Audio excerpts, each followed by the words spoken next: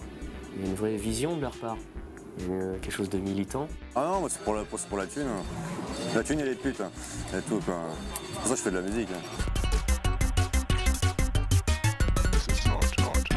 Pour moi la musique elle a toujours été gratos, même tous mes projets ça a toujours été un projet libre, gratuit. On s'est rendu compte que la réponse à la captation des biens communs culturels de l'humanité par le grand capital, en gros, j'exagère, tu mets des minuscules à tous les mots, c'est en fait cette culture libre.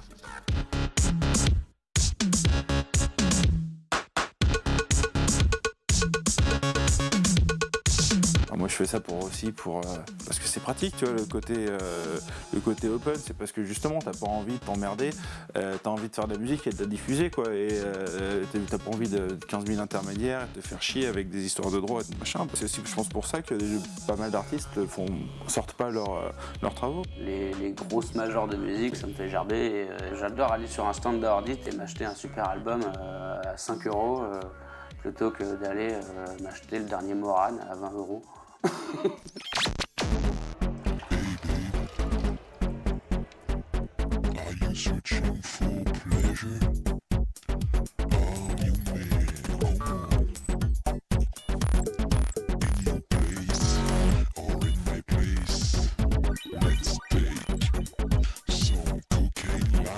Plus tard, à l'avenir, quand on reviendra sur cette période-là actuelle, un petit peu avant et un petit peu après, dirons que c'était vraiment une période très, très riche au niveau musical. Il se passe plein de trucs aujourd'hui. Je suis ravi d'avoir rencontré tous ces gens-là parce qu'ils font ça. C'est une passion qui prend le dessus sur leur vie. Ouais, ils se font dépasser par ça et c'est assez chouette. Voilà.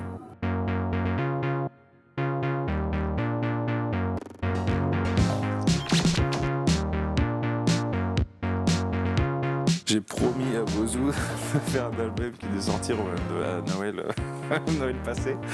Et ça s'est pas fait, donc peut-être pour Noël prochain. Prends ta bière aussi, qu'on n'ait pas l'impression que j'en bois plein.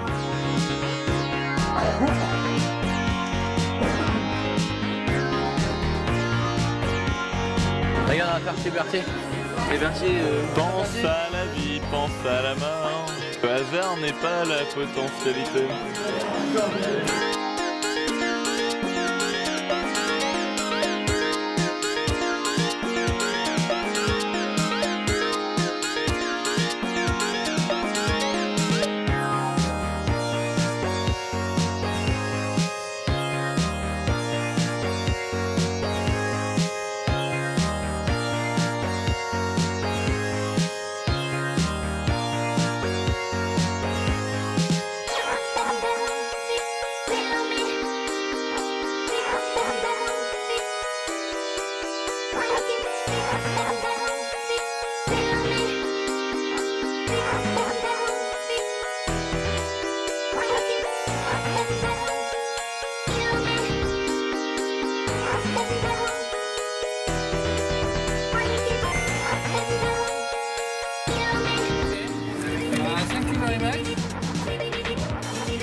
See you soon.